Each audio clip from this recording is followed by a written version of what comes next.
السلام عليكم ورحمة الله وبركاته. إن الحمد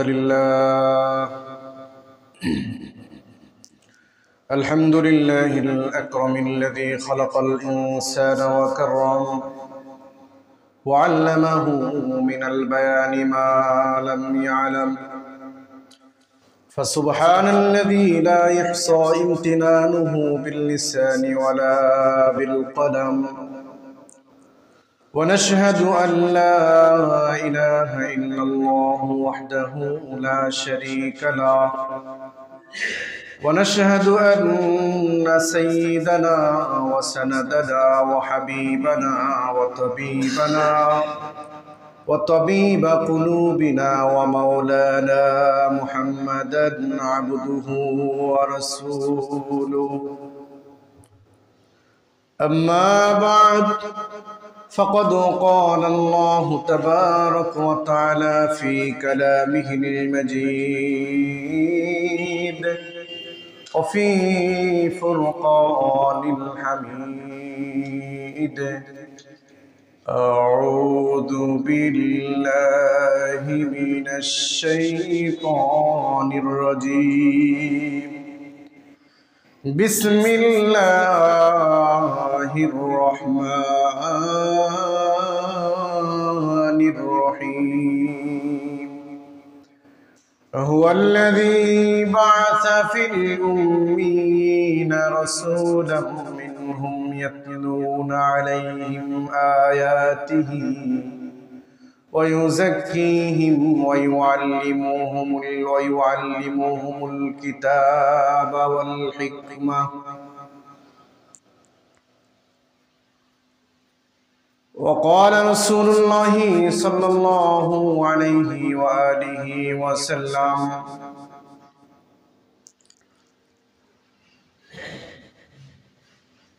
من صام رمضان إيمانا واحتسابا غفر له ما تقدم من ذنبه،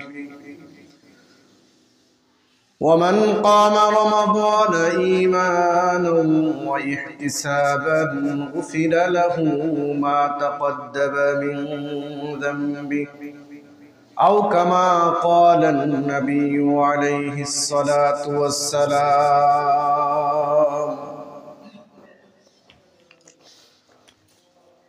وقال تبارك وتعالى في شان حبيبه آمرا ومخبرا: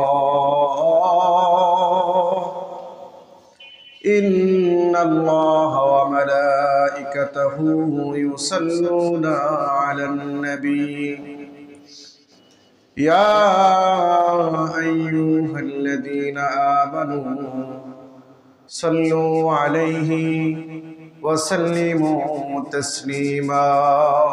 সবাই মহব্বতে দরুদ শরীফ পড়েন। اللهم صل على محمد وعلى آل محمد كما صليت على إبراهيم وعلى آل إبراهيم إنك حميد مجيد. اللهم بارك على محمد وعلى آل محمد كما باركت على إبراهيم وعلى آل إبراهيم إنك حميد مجيد. بلغ العلا بكماله كشف الدجى بجماله حسنت جميع خصاله صلوا عليه وآله. रहे मेरा मस्कन हवाली काबा, बने मेरा मदफान दियारे मदीना। बलगल उला बिकमालिही कशफत दुजा बिजमालिही हसनत जमीउ खिसालिही صلوا عليه وآله আলহামদুলিল্লাহ। মুআজ্জাজ হাজিরিন, আল্লাহ তাবারক ওয়া তাআলার নিশান দরবারে আমরা কালিমাতুশ শুকর আদায় করছি যে আল্লাহ সুবহানাহু ওয়া তাআলা আজকে আমাদেরকে এই পবিত্র মাহে রমজানুল মুবারকের প্রথম জুমা সালাতুল জুমা আদায়ের লক্ষ্যে আল্লাহ পাক দুনিয়ার বিভিন্ন কাজ কারবার থেকে ফারিগ করে আল্লাহর হুকুম পালন করার জন্য আল্লাহ পাক আমাদেরকে কবুল করেছেন। সবার আগে আল্লাহ পাক আমাদেরকে মসজিদে আসার এবং বসার তৌফিক দিয়েছেন। আমরা আসতে পেরেছি, বসতে পেরেছি এবং সবচেয়ে বড় নিয়ামত যেটা, যে আল্লাহ পাক আমাদেরকে সুস্থতার নিয়ামত বাড়িয়ে দিয়েছেন। আমরা এখনো সুস্থ আছি, ভালো আছি। এই জন্য মন প্রাণ উজাড় করে দিল থেকে সেই মহান মালিকের দরবারে কালিমাতুশ শুকর আদায় করছি। জোরে সোরে বলছি আলহামদুলিল্লাহ। লক্ষ লক্ষ দুরুদ এবং সালাম বর্ষিত হোক প্রিয় নবী, বিশ্বনবী জনাবে মুহাম্মদুর রাসূলুল্লাহ সাল্লাল্লাহু আলাইহি ওয়া আলিহি ওয়াসাল্লামের। সম্মানিত ভাইরা, রমজানুল মুবারকের প্রথম দশক চলছে, আজকে প্রথম জুমা। রমজানকে আল্লাহ পাক দিয়েছেন এত বরকত আর মাগফিরাত, নাজাতের জন্য আল্লাহ পাক দিয়েছেন যেন বান্দারা রমজানকে কাজে লাগিয়ে তার ইবাদতের মধ্যে যোগ এবং শৌক পয়দা করতে পারে। এই জন্য আল্লাহ পাক মাহে রমজানকে দিয়েছেন। আল্লাহ পাক মাহে রমজানকে দিয়েছেন গুনাহগার বান্দা যেন তার গুনাহ থেকে পুত পবিত্র হয়ে আল্লাহ পাকের দরবারে যেন যেতে পারে, মাহে রমজানকে দিয়েছেন। শ্রেষ্ঠত্বের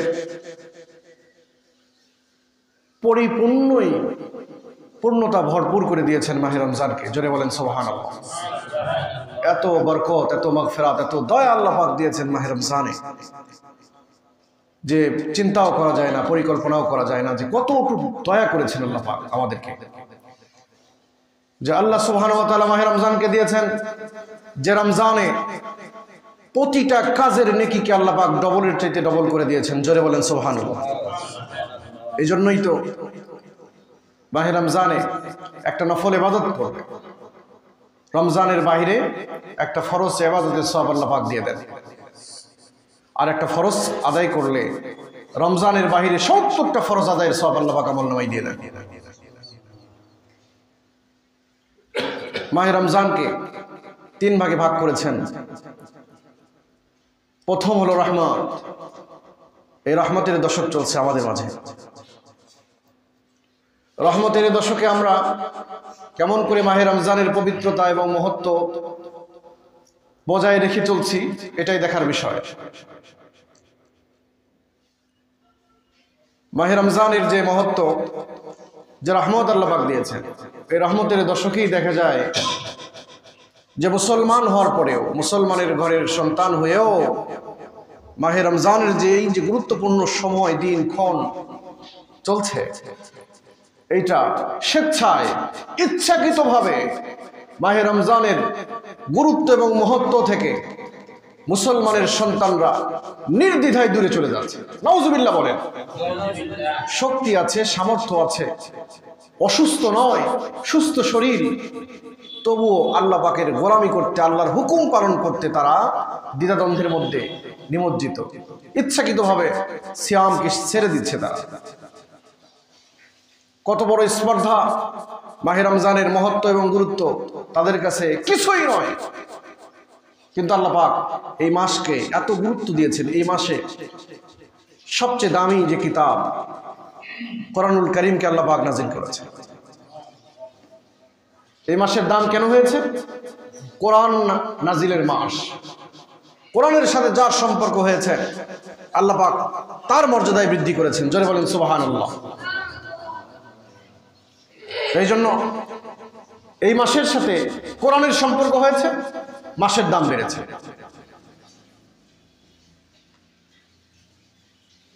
তো মাহে রমজানে যে আল্লাহ পাক কোরআন নাজিল করেছেন, এই কোরআনটাকে মুসলিম উম্মার জন্য হেদায়েত স্বরূপ আল্লাহ পাক নাজিল করেছেন। আল্লাহ পাক বলেন, শাহরু রমাদানাল্লাযী উনজিলা ফীহিল কুরআন হুদাল লিন-নাসি ওয়া বাইয়িনাতিন মিনাল হুদা ওয়াল ফুরকান। কোরআন আমি নাজিল করেছি রমজান মাসেই নাজিল করেছি। কোরআন মাস নাজিলের মাসের নাম কি? রমজান। হুদাল লিন-নাস ওয়া বাইয়িনাতিন মিনাল হুদা ওয়াল ফুরকান। মানুষকে কোরআন দিয়ে হেদায়েত দেওয়া যায়। হেদায়েতের জন্য আল্লাহ পাক কোরআনকে নাজিল করেছেন এবং সত্য মিথ্যা পার্থক্যকারী হিসেবে কোরআনকে নাজিল করেছেন। জোরে বলেন সুবহানাল্লাহ। সত্য মিথ্যা কেমন? যে আল্লাহ সুবহানাহু ওয়া তাআলা যে বিধান দিয়ে বিশ্বনবী মুহাম্মদুর রাসূলুল্লাহ সাল্লাল্লাহু আলাইহি ওয়াসাল্লামকে পৃথিবীতে প্রেরণ করেছেন, তার বিপরীতে যারা তার এই মতাদর্শকে, তার এই চলার পথকে, ইসলামকে যারা সন্দিহান সৃষ্টি করেছিল, যারা ইসলাম থেকে দূরে সরে গিয়েছে, আল্লাহ সুবহানাহু ওয়া তাআলা তাদের এই ভ্রান্ত মতবাদের উপর ইসলামকে প্রাধান্য দিয়েছেন। হক এবং বাতিলকে এমন করে, হক এবং বাতিলের মধ্যে হককে এমন করে প্রাধান্য দিয়েছেন যে পৃথিবীতে হক চিরসত্য হিসেবে সবসময় কিয়ামত পর্যন্ত জারি থাকবে। হকের বিপরীতে বাতিল সবসময় পরাভূত হয়েছে, পরাজিত হয়েছে। বাতিল কোনোদিন হকের উপরে উঠতেও পারেনি, পারবেও না। এই জন্য মাহে রমজান প্রথম দশক চলছে, কোরআন নাজিলের মাস মাহে রমজান। আমি সূরাতুল জুমআহ, কোরআনুল কারীমের ৬২ নম্বর সূরা, সূরাতুল জুমআর ২ নম্বর আয়াত তেলাওয়াত করেছি। আল্লাহ তাআলা বলেন, হুয়াল্লাযী বা'আসা ফিল উম্মিয়িনা রাসূলাম মিনহুম ইয়াতলু আলাইহিম আয়াতিহি ওয়া ইউযাক্কিহিম ওয়া ইউআল্লিমুহুমুল কিতাবা ওয়াল হিকমাহ। পৃথিবীতে যত নবী আল্লাহ পাক প্রেরণ করেছিলেন, সমস্ত নবীকে কয়েকটা মিশন দিয়ে, দায়িত্ব দিয়ে আল্লাহ পাক পৃথিবীতে প্রেরণ করেছেন। এই আয়াতের মধ্যে আল্লাহ পাক বলেন, হুয়াল্লাযী বা'আসা ফিল উম্মিয়িনা রাসূলান, আমি তাদের মধ্যে, উম্মীদের মধ্যে হতে একটা রাসূলকে প্রেরণ করেছি। মিনহুম ইয়াতলু আলাইহিম আয়াতিহি, তিনি তার কিতাব, তার উপর যে কিতাব নাজিল করেছিলাম সে কিতাব থেকে তিনি তেলাওয়াত করে করে তার উম্মতদেরকে শোনান। সুবহানাল্লাহ বলেন। যত নবী আল্লাহ পাক পৃথিবীতে প্রেরণ করেছিলেন তাদেরকে কয়েকটা দায়িত্ব এবং মিশন দিয়ে আল্লাহ পাক পৃথিবীতে প্রেরণ করেছিলেন। যত আম্বিয়াকে আল্লাহ পাক পৃথিবীতে প্রেরণ করেছিলেন, প্রত্যেকটা নবীর দায়িত্ব এবং কর্তব্য ছিল তাদের উপর যে কিতাব নাজিল করেছেন সে কিতাব থেকে দেখে দেখে তেলাওয়াত করে করে তার উম্মতদেরকে শোনান। সুবহানাল্লাহ। এই জন্য হযরতে মূসা আলাইহিস সালাতু ওয়াস সালামকে আল্লাহ পাক তাওরাত নামের কিতাব দিয়েছিলেন। জলিলুল কদর পয়গম্বর মূসা পয়গম্বরকে আল্লাহ পাক তাওরাত নামের যে মহা কিতাব দিয়েছিলেন। মূসা পয়গম্বরের ১ নম্বর কাজ ছিল তাওরাত থেকে তেলাওয়াত করে করে উম্মতদেরকে শোনানো। ১ নম্বর কাজ তাওরাত দিয়েছেন মূসা পয়গম্বরকে, এবং তাওরাত দেখে দেখে শোনানো মূসা পয়গম্বরের ১ নম্বর দায়িত্ব ছিল। সুবহানাল্লাহ বলেন। হযরতে দাউদ পয়গম্বর, দাউদ আলাইহিস সালাতু ওয়াস সালামকে আল্লাহ পাক জাবুর নামের কিতাব দিয়েছিলেন। জাবুর থেকে দেখে দেখে তেলাওয়াত করে করে উম্মতদেরকে শোনানোর ১ নম্বর দায়িত্ব ছিল দাউদ পয়গম্বরের। জলিলুল কদর পয়গম্বর হযরতে ঈসা রূহুল্লাহকে আল্লাহ পাক ইনজিল শরীফ নামের মহা কিতাব দিয়েছিলেন, এই গ্রন্থ দিয়েছিলেন। হযরতে ঈসা রূহুল্লাহ আলাইহিস সালাতু ওয়াস সালামের প্রথম দায়িত্ব ছিল ইনজিল শরীফ থেকে তেলাওয়াত করে করে তার উম্মতদেরকে শোনানো। সুবহানাল্লাহ। আমার আপনার পয়গম্বর বিশ্বনবী মুহাম্মদ আরবি রাসূলুল্লাহ সাল্লাল্লাহু আলাইহি ওয়াসাল্লামকে আল্লাহ পাক কোরআনুল কারীম দিয়েছিলেন মাহে রমজানে।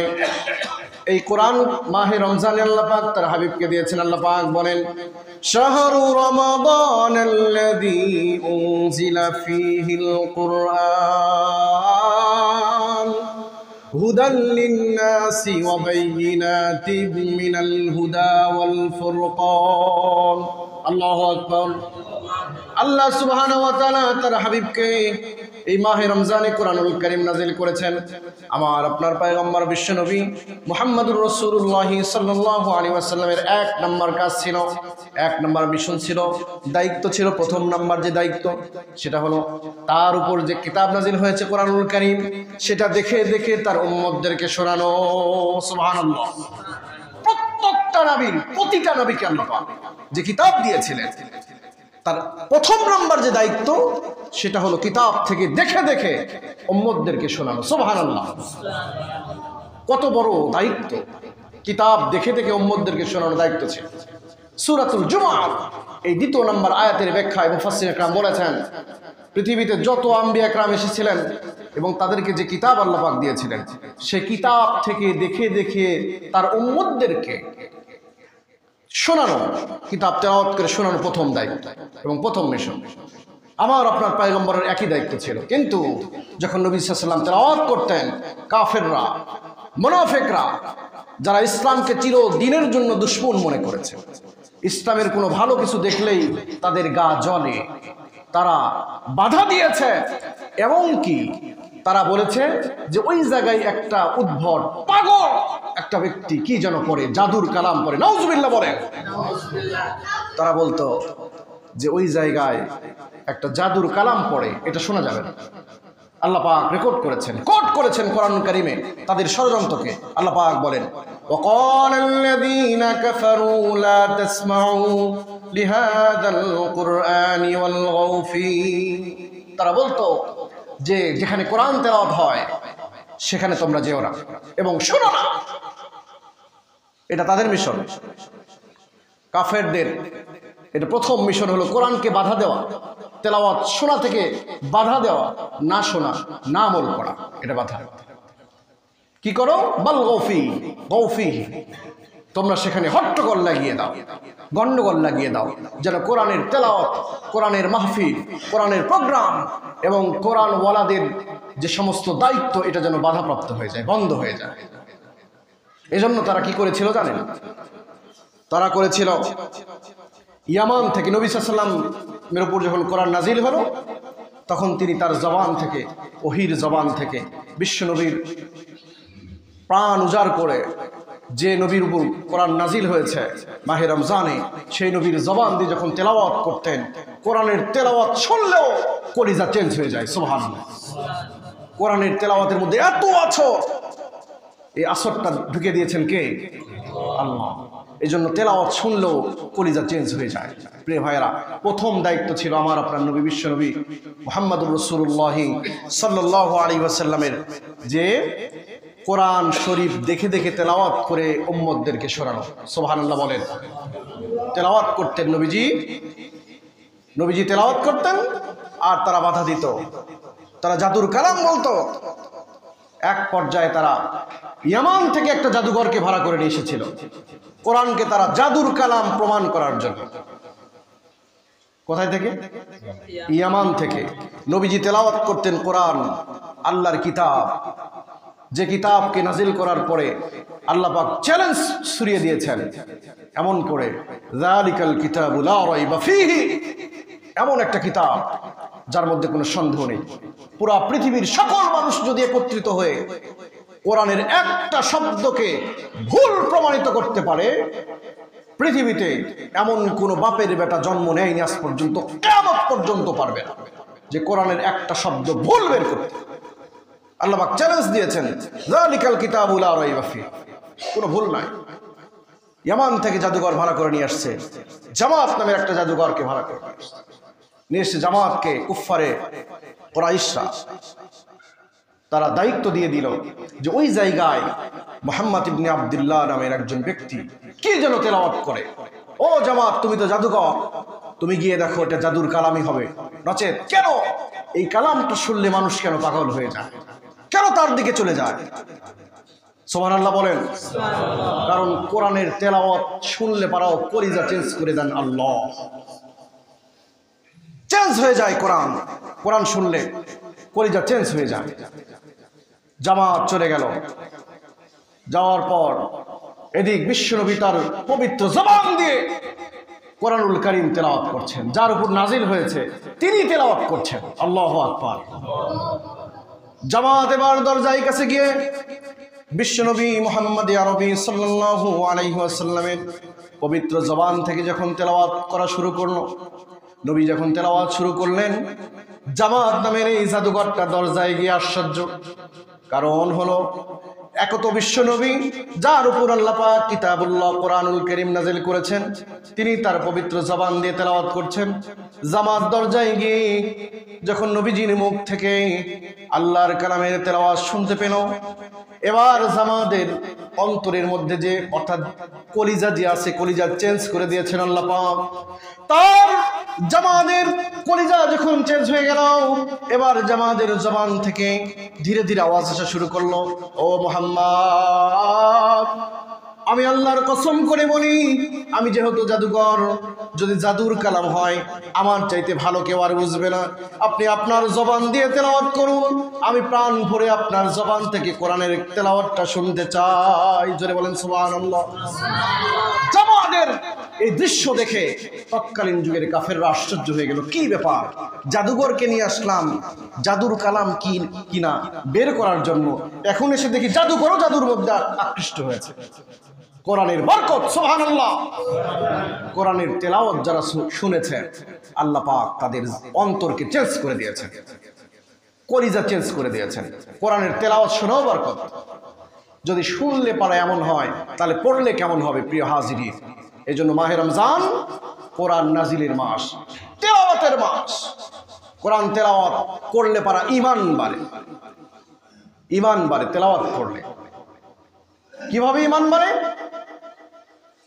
চেহারার মধ্যে সৌন্দর্য বৃদ্ধি পায়, ঈমানের মধ্যে কুওয়াত বৃদ্ধি পায়, ঈমান বৃদ্ধি হয়, পথভ্রষ্টতা থেকে আল্লাহ পাক হেফাজত করে।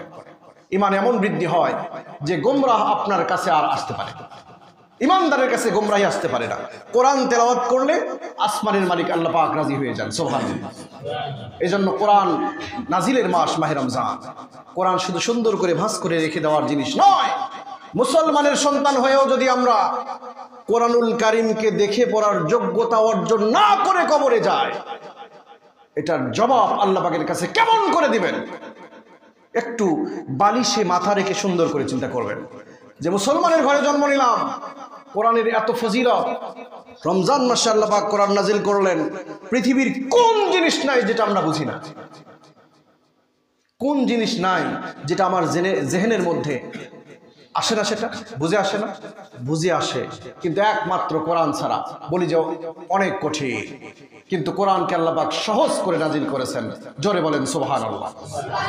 এই কোরআনের দিকে যারা এসেছেন, আল্লাহ পাক তাদেরকে হাইলাইটস করেছেন, উচ্চ মাকামে পৌঁছে দিয়েছেন, কিয়ামত পর্যন্ত তাই করবেন, কোনো সন্দেহ নাই। এই জন্য ভাইরা আমার, মাহে রমজান এত বলার পরেও কোরআনুল কারীম নাজিল হওয়ার মাস, মুসলমানের সন্তান আমরা, আল্লাহ পাক আমাদেরকে কালামুল্লাহ দিয়েছেন ভাঁজ করে রেখে দেওয়ার জন্য নয়। সাবধান এবং হুঁশিয়ারের সাথে কথা বলছি, এবং খুব হুঁশিয়ার দিয়ে কথাটা বলছি। প্রত্যেকটা মুসলমান নরনারীর উপর কোরআনকে দেখে দেখে তেলাওয়াত করার যোগ্যতা অর্জন করা ফরজে আইন। কি মাসআলা শুনে যাবেন, ফরজে আইন। যদি আপনি কোরআন শরীফ দেখে দেখে পড়ার যোগ্যতা অর্জন না করে কবরে যান, ফরজে আইনকে তরক করার গুনাহ নিয়ে আপনি কবরে যাবেন। তাহলে কবরের কি হালত হবে সেদিন আপনি বুঝতে পারবেন, টের পাবেন যে কোরআন শিক্ষা না করে কেন আমি গেলাম। আপনার পিছনে মসজিদের ইমাম মুয়াজ্জিন বা হুজুর মাদ্রাসার আলেম ওলামারা পিছনে কান ধরে ধরে আপনাকে হাত ধরে ধরে নিয়ে এসে কোরআন তালিম দিবে, এমন নয়। এত সহজভাবে আপনাদেরকে শিক্ষা দেওয়ার জন্য বারবার বলা হয়েছে, কিন্তু আপনারা ভিতরে কি যেন চেঞ্জ, কেন কোরআন শিখতে চান না আমার বুঝে আসে না। 10টা সূরা কমপক্ষে আপনার শিখতে হবে এমন করে যে আপনি যেন সালাতে দাঁড়ানোর পরে আপনার প্রতিটা সূরাই যেন সহিহ হয়, এদিকে নজর করা দরকার আপনার। 10টা সূরা, ছোট ছোট সূরা। কি হয়েছে আপনার অন্তরের মধ্যে কি হলো? 10টা সূরা শেখার জন্য আপনি একটু সময় দেন না কেন? আপনি কবে সময় দিবেন? কবে সময় দিবেন ভাইয়ের আমার? চিন্তা করবেন ভালো করে। এত সহজভাবে বলা হয়, তাও কেউ সাড়া দেন না। কি হয়েছে বুঝতে পারবেন, আপনার কবরে মসজিদের ইমাম সাহেব থাকবে না, ঠিক কিনা? আপনার কবরে কি থাকবে মসজিদের ইমাম সাহেব? থাকবে। আপনার কবরে আপনাকেই থাকতে হবে। এত সহজ নয়। আপনি মনে করছেন যে কিয়ামত অনেক দূরে, না। ইদা মাতাল ইনসান ফাকাদ কামাতিল কিয়ামা। আপনি মারা যান, কালকে থেকে আপনার জন্য কিয়ামত শুরু হয়ে যাবে। আপনি মারা গেলে কিয়ামত শুরু হয়ে যাবে আপনার। আপনি দুনিয়াতে আছেন, এখন আছেন, একটু পরে নাই। একদম মৃত্যু এত কাছে। চিন্তা করে দেখেন, আপনি এখন হাঁটছেন, কিছুক্ষণ পর মৃত্যুবরণ করলে আপনি দুনিয়াতে থাকবেন? নাই। দুনিয়াতে থাকার জায়গাই নয় তো এটা। চিন্তা করলে বুঝবেন, থাকার জায়গা নয়। চোখ বন্ধ করলে আপনাকে কেউ রাখবে না, যতই বাহাদুরি দেখান না কেন আপনি, যতই ক্ষমতা দেখান না কেন আপনি। সুতরাং কোরআন শিক্ষা করা ছাড়া কবরে যাওয়ার দুঃসাহস আমরা করব না, ইনশাল্লাহ বলেন। মাহে রমজান রিল্যাক্সের মাস, ইবাদতের মাস। দাঁড়াবেন সালাতুত তারাবিতে। হাফেজ সাহেবরা মসজিদে, এই মসজিদে হাফেজ সাহেবরা প্রাণ ভরে কোরআনুল কারীম তেলাওয়াত শোনাচ্ছেন আমাদেরকে, সেটা শুনবেন দাঁড়িয়ে। আপনার কি পড়া লাগে নাকি? আপনি কি পড়েন? সূরা বাকারা আপনি পড়েন? দাঁড়িয়ে শুনবেন। আপনি যখন 2 রাকাত পড়েন, ঘড়ির দিক তাকিয়ে তাকিয়ে বলেন, মনে করেন আপনি কখন শেষ হবে, আমি বের হয়ে চলে যাব। বের হয়ে কি করেন আমরা কি জানি না? যারা বের হয়ে যান, সালাত আদায় করেন না, বাহিরে গিয়ে কি করেন, ইবাদত করেন না কি করেন সেটা তো আমরা দেখি। ঘন্টার পর ঘন্টা সময় নষ্ট করছেন, অথচ রমজানুল মুবারকে দাঁড়িয়ে 1টা ঘন্টা আল্লাহর জন্য দিতে কলিজার মধ্যে সাহস নাই। কোথায় গেল সাহস? ভাইয়ের আমার, অচিরেই দেখতে পারবেন এটা যে কি ঘটনা ঘটলো। আল্লাহ পাক হেফাজত করেন আমাদেরকে, সবাই আল্লাহুম্মা আমিন। এজন্য কোরআন নাজিলের মাস মাহে রমজান, বরকত, মাগফিরাত এবং নাজাতের মাস মাহে রমজান। এই মাসে যেমন ছোট ইবাদত করলে আল্লাহ পাক অনেক বড় ফজিলত দেন, বড় ইবাদত করলে তার চাইতেও মানে দ্বিগুণের চাইতে দ্বিগুণ আল্লাহ পাক ইজ্জত এবং সম্মান বৃদ্ধি করেন। সুবহানাল্লাহ। এজন্য কোরআন কারীম থেকে শুরু করে আমাদের আনুষঙ্গিক যেগুলো ইবাদতগুলো আছে, এগুলো যেন সহি করে, শুদ্ধ করে আমরা আদায় করতে পারি, এই তৌফিক আল্লাহ পাক দেন। সবাই আল্লাহুম্মা আমিন। কোরআনুল কারীম তেলাওয়াতের মাস, কোরআনুল কারীম তেলাওয়াত করব, সহি করে তেলাওয়াত করব। আল্লাহ পাক তৌফিক দিক, সবাই আল্লাহুম্মা আমিন। তারপরে আসুন, এই মাসে যদি 1 টাকা আল্লাহর ঘরে দান করেন, আল্লাহর রাস্তায় দান করেন, আল্লাহ পাক 1 টাকা দান করলে 70 টাকার সওয়াব আপনার আমলনামায় দিয়ে দিবেন। সুবহানাল্লাহ বলেন। কয় টাকা? 70 টাকা। 1 টাকা দান করবেন, 70 টাকার সওয়াব পেয়ে যাবেন। কত বড় নেকির মাস! এই নেকির মাস আগামীতে পাবেন। এমনও আছে যে 2 তারিখে রোজা শুরু হয়েছে, 2 তারিখের সন্ধ্যার অর্থাৎ মাগরিবের সালাতের আগে আল্লাহর বান্দা ইন্তেকাল করেছে, রমজান আসার আগে ইন্তেকাল করেছে। এমন হয়েছে কিনা? হয়েছে, অনেক হয়েছে। আগামীতে আমরা পাবো কিনা আর কোনো গ্যারান্টি নাই। এই জন্য ভাইয়েরা আমার, প্রত্যেকটা দিন, প্রতিটা দিন যদি আমরা কিছু কিছু করে আল্লাহর রাহে দান করি, এটা আমাদের জন্য অত্যন্ত কল্যাণকর কাজ হবে ইনশাআল্লাহ। আবার যদি দুনিয়াতে কেউ মুসিবতের মধ্যে পড়ে, সে মুসিবত থেকে বাঁচানোর জন্য সামান্য চেষ্টা করি। আমি মহা মুসিবতের মধ্যে পড়লে, আপনি যেদিন মহা মুসিবতের মধ্যে পড়বেন, আসমানের মালিক আল্লাহ পাক আপনাকে উদ্ধার করে দেবেন ইনশাআল্লাহ। দুনিয়াতে মুসিবত হলো টাকার মুসিবত সবচেয়ে বড়, যে আপনি একটা যে কোনো সমস্যার মধ্যে পড়েছেন, টাকা দিয়ে আপনাকে উদ্ধার করতে হবে। এই উদ্ধার করার জন্য আপনার বন্ধু বান্ধব আত্মীয় স্বজন যারা আছে, তারা আপনার পাশে দাঁড়াতে হবে, নচেত আপনি মুক্তি পাবেন। তাই কিনা বলেন? দুনিয়াতে বাঁচার জন্য টাকার যে ঋণের যে বোঝা, এই ঋণের বোঝা থেকে মুক্তি পাওয়ার জন্য আত্মীয় স্বজন থেকে শুরু করে আহবাব, বন্ধু বান্ধব যারা আছেন, তারা যদি আমার পাশে দাঁড়ায়, আপনার পাশে দাঁড়ায়, তখন সেখান থেকে একটু উদ্ধার হওয়া যায়। তাও সবাই যাবে না, নিজের ভাই আপনার কাছে যাবে না। যদি আপনি বিপদের মধ্যে পড়েন, টাকার মুসিবতের মধ্যে পড়েন, যাবে না। আপনি কেমন করে উদ্ধার হবেন, নিজে চিন্তা করে সেখান থেকে উদ্ধার হয়ে বেঁচে ফিরে আসতে হবে আপনাকে। এখন আসেন, আপনি এবং আমি মুসলমানের সন্তান, আমরা থাকাকালীন সময় আমরা জীবিত আছি, হায়াতে আছি এখনো। যদি আপনার এলাকার যে সমস্ত ইবাদতের জায়গা আছে, বিশেষ করে মসজিদ মাসাজিদগুলো ইবাদতের জায়গা, এটা যদি লক্ষ লক্ষ কোটি, লক্ষ লক্ষ টাকা ঋণ হয়, এটার চাইতে অপমানজনক বিষয় আর কিছুই হতে পারে মুসলমানদের জন্য। কি অপমানের জনক বিষয় যে মসজিদের উপর ঋণ থাকবে লক্ষ লক্ষ টাকা, আর আমি আরামে ঘুমাবো। একটু চেষ্টা করেন, আল্লাহর ঘরে দান করেন। 6 লক্ষ ঊর্ধ্বে মসজিদের ঋণ আছে। আপনারা যদি ইচ্ছা করেন, একজন ব্যক্তি 6 লক্ষ টাকা পরিশোধ করার যোগ্যতা এখানে আছে, একজনই আছে ইনশাআল্লাহ। 2 জন মিলে দান করে মসজিদের ঋণ মুক্ত করে দেন। এখানে কোনো ব্যক্তির মালিকানা মসজিদ নয়। প্রত্যেকটা মুসলমান এখানে বসে ইবাদত করবে, দাঁড়িয়ে সালাত আদায় করবে, প্রাণ ভরে এখানে ইবাদত করবে। এটা হলো সেই জায়গা, মসজিদ। সুতরাং 1 টাকা 2 টাকা থেকে শুরু করে যা পারবেন সেটাই যদি আল্লাহর ঘরে দান করেন, এই বোঝাটা ধীরে ধীরে কমে যাবে। ভাই ঠিক ঠিক কিনা বলেন? বোঝা কমে যাবে। এই জন্য রমজান মাস ফজিলতের মাস। মসজিদের ঋণ পরিশোধ করার জন্য আপনাদের কাছে আজকেও আহ্বান জানাবো, কেউ কি আছেন যে মসজিদের ঋণ পরিশোধ করার জন্য 50,000 টাকা দিবেন? বলেন, রমজান মাস, আল্লাহ পাক আপনাকে ইজ্জত এবং সম্মান বৃদ্ধি করবে ইনশাআল্লাহ, কোনো সন্দেহ নেই। কেউ কি আছেন এমন যে 50,000 টাকা দিবেন আপনি আল্লাহর ঘরে ঋণ পরিশোধের জন্য? রমজান মাস আল্লাহ পাক সমস্ত বান্দার অন্তরকে নরম করে দিয়েছেন, এই জন্যই দেখবেন মসজিদ ভরে যায়। রমজান মাসের বাহিরেও হাট হয়, সিটি হাট। রমজানের মধ্যে জোহরের সালাতে এই মসজিদে জায়গা দেওয়া যায় না, এখনো দোতলা হয়েছে, তাও দ্বিতীয় জামাত হয়। আল্লাহু আকবার বলেন। কেন এটা? কারণ ফুতিহাত লাহু আবওয়াবুল জান্নাহ, আল্লাহ পাক জান্নাতের দরজাকে খুলে দিয়েছেন। জোরে বলেন সুবহানাল্লাহ। ওয়া গুল্লিকাত লাহু আবওয়াবুন নার, জাহান্নামের দরজাকে আল্লাহ পাক বন্ধ করে দিয়েছেন। জাহান্নামের দরজা বন্ধ করে দিয়েছেন, জান্নাতের দরজাকে খুলে দিয়েছেন। জান্নাতের দরজা যেখানে খোলা আছে, জাহান্নামের দরজা যেখানে বন্ধ, মানুষের অন্তরের মধ্যে জান্নাতের গন্ধ পাওয়া যায়। সুবহানাল্লাহ। কারণ জান্নাতের বাতাস বয়, এই জন্য মানুষ বদ কাজ থেকে হেফাজত থাকে। এটা হলো মাহে রমজানের তাৎপর্য। জান্নাতের দরজাগুলো খোলা আছে, এই জন্য মানুষের দিলটাও নরম। আপনার কাছে যা আছে সেটাই দিবেন। কমপক্ষে 20,000 টাকা উঠবে এখন ইনশাআল্লাহ। সবাই বলে ইনশাআল্লাহ। আল্লাহ কবুল করুক। জোরে বলেন আল্লাহুম্মা আমিন। এমন কোনো বান্দা আছেন 10,000 টাকা দিবেন মাহে রমজান, আপনার বাবার রুহের মাগফিরাতের জন্য, মায়ের রুহের মাগফিরাতের জন্য দোয়া করবেন ইনশাআল্লাহ। আল্লাহ পাক মাহে রমজানে আপনার বাবা মার কবরকে জান্নাতের বাগান বানিয়ে দিবেন ইনশাআল্লাহ, কোনো সন্দেহ নেই। এমন ব্যক্তি আছেন যে 10,000 টাকা দিবেন আল্লাহর ঘরে? বলেন ইনশাআল্লাহ। আপনি 2-1 সপ্তাহের মধ্যে দিবেন, সময় নিয়ে দেন। এমন কি আছেন কেউ 10-20,000 টাকা দিবেন? আছেন? একজনই 20,000 টাকা দিবেন থাকলে বলেন, আপনার জন্য দোয়া করব। আল্লাহ পাক সবার অন্তরকে নরম করুক। জোরে বলেন আল্লাহুম্মা আমিন। কেউ কারোর দিক লক্ষ্য করবেন না। এটা কার ঘর? বলেন, জোরে বলেন, কার ঘর? আল্লাহর ঘর। কোনো ব্যক্তির নজরে এই ঘর চলে না, কোনো ব্যক্তির কথাই ঘর চলবে না কিয়ামত পর্যন্ত। আল্লাহর ঘর এটা। প্রত্যেকটা মুসলমানের অধিকার আছে ঘরে।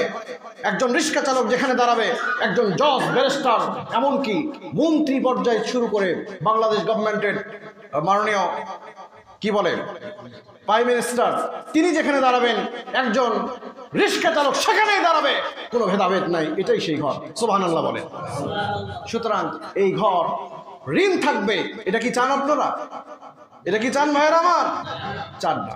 এই জন্য দেন। 5,000 টাকা কে দিবেন? দেন। একজন আল্লাহর বান্দা বলেন 5,000। অন্তর থেকে রিজিকের ব্যবস্থা, রিজিক বৃদ্ধি করেছেন মাহে রমজানে আল্লাহ পাক। এজন্য মাহে রমজানের এই মুহূর্তে 5,000 টাকা কমপক্ষে একজন দেন, আপনার জন্য দোয়া করে নেমে যাব। 5,000 টাকা একজন দেন। একজন 5,000 টাকা দেন। অনেক ব্যক্তি আছেন এখানে, একজন দেন আল্লাহর বান্দা। আল্লাহ তুমি তোমার বান্দার অন্তরকে নরম করে দাও। এত টাকা তুমি দিয়েছ আল্লাহ, দুনিয়াতে এত টাকা দিয়েছ, তুমি এত সম্মান দিয়েছ। 5,000 টাকা দেওয়ার জন্য তোমার বান্দার দিল হয়তো নরম হয়ে আছে, মুখ থেকে বের হচ্ছে না। আল্লাহ তুমি তার উপরে ইহসান করো। আল্লাহ ইহসান করো। আল্লাহুম্মা আমিন। জোরে বলুন আমিন। মারহাবা বলেন। আমাদের শ্রদ্ধেয় আলাল বিদ ভাই, মারহাবা। আল্লাহ কবুল করেন। মারহাবা বলেন সবাই। আল্লাহ পাক তার অন্তরকে আল্লাহ পাক প্রশস্ত করেছেন। আল্লাহ এই মাহে রমজানে আল্লাহ পাক ভাই আমার কথা রেখেছেন, 5,000 টাকা দান করেছেন। আল্লাহ 1,000 কেন ভাই? 5,000-এর ওয়াজ করতেছি, আপনি 1,000 যাক আলহামদুলিল্লাহ। উনি প্রত্যেকটা হাটে দান করে থাকেন আলহামদুলিল্লাহ। আল্লাহুম্মা আমিন। আল্লাহ মাহে রমজানে হৃদয় থেকে দোয়া করলাম, আল্লাহ শ্রদ্ধেয় ভাইকে আল্লাহ পাক হায়াতুত তাইয়্যিবা দারাজ করুক, আল্লাহুম্মা আমিন। সন্তান সন্ততি বিবি বাল বাচ্চাকে আল্লাহ পাক নেককার বানিয়ে দিক, সবাই বলুন আল্লাহুম্মা আমিন। আল্লাহ বাবা মা জীবিত থাকলে কলিজা ভরে সম্মান এবং ইজ্জত করার তৌফিক দান করুক।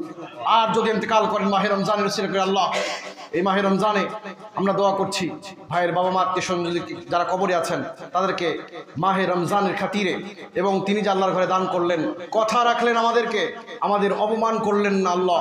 কিয়ামতের কঠিন মুসিবতের সময় ভাইয়ের সাথে আমাদের সবাইকে আল্লাহর জান্নাত আল্লাহ নসিব করুক, সবাই আল্লাহুম্মা আমিন। আরো যদি কেউ থেকে থাকেন কমপক্ষে 20,000 টাকা উঠলে একটা সম্মান থাকতো, যদি কেউ দিতেন আরো 5, 7, 10,000 টাকা যদি কেউ দিতেন তাহলে অবশ্যই সুন্দর একটা পরিস্থিতি আমরা পেয়ে যেতাম ইনশাআল্লাহ। ধীরে ধীরে আল্লাহর ঘর এই ঋণ মুক্ত হতো। ঋণ এটা অত্যন্ত, ঋণের বোঝাটা অত্যন্ত ভয়ানক একটা বোঝা। তো এই জন্য যদি এমন ব্যক্তি থেকে থাকেন যে আমরা পরিশোধ করব, দিব, তাহলে আপনারা অবশ্যই দিবেন। আর দোয়া করবেন বিশেষ করে যে আল্লাহ পাক যেন এই ঋণের বোঝাকে যেন হালকা করেন। সবাই বলুন আল্লাহুম্মা আমিন। আল্লাহ পাক আমাদেরকে আমল করার তৌফিক দান করুক, মাহে রমজানের মহত্ব এবং বরত্ব বজায় রেখে বাকি জিন্দেগি পরিচালনা করার তৌফিক দান করেন। আল্লাহুম্মা আমিন। সবাই বলুন আল্লাহুম্মা আমিন। মারহাবা। আমাদের শ্রদ্ধেয়, আপনি দিবেন কি ভাই? আলহামদুলিল্লাহ, সবাই বলুন আলহামদুলিল্লাহ। আমাদের শ্রদ্ধেয় বেলাল ভাই এই মসজিদের সাবেক ক্যাশিয়ার ছিলেন, উনি মসজিদে আবার 2,000 টাকা দিলেন, আলহামদুলিল্লাহ বলেন। বারবার দান করেছেন, আলহামদুলিল্লাহ। যারা দান করবেন তাদের জন্য আমরা দোয়া করব, আল্লাহ পাক ওনার বাবা মাকে জান্নাতের আলা মাকাম দান করুক। ওনার একটা শ্যালক ছিল, ওনার সাথে অনেক মহব্বতের ছিলেন। আমাদের ভাবি সাহেবা দোয়া চান মাঝে মধ্যে, আজকেও ভাবি সাহেবা শুনছেন যে আজকের এই 2,000 টাকা আমরা ওনার শ্যালকের জন্য, ছোট একটা শ্যালক ছিলেন, আল্লাহ পাক যেন ওনাকে জান্নাত দান করেন, আল্লাহুম্মা আমিন। আল্লাহ যারা দান করেছেন সবার দানগুলো কবুল করুন। মাহে রমজানে যারা দান করছেন ডবলের চাইতে ডবল সওয়াব আল্লাহ পাক আমলনামায় দিয়ে দিক। ওমা তৌফিক ইল্লা বিল্লাহ। ক্বাবলাল জুমা 4 রাকাত সুন্নাত আদায় করেন সবাই। আসসালামু আলাইকুম ওয়া রাহমাতুল্লাহ।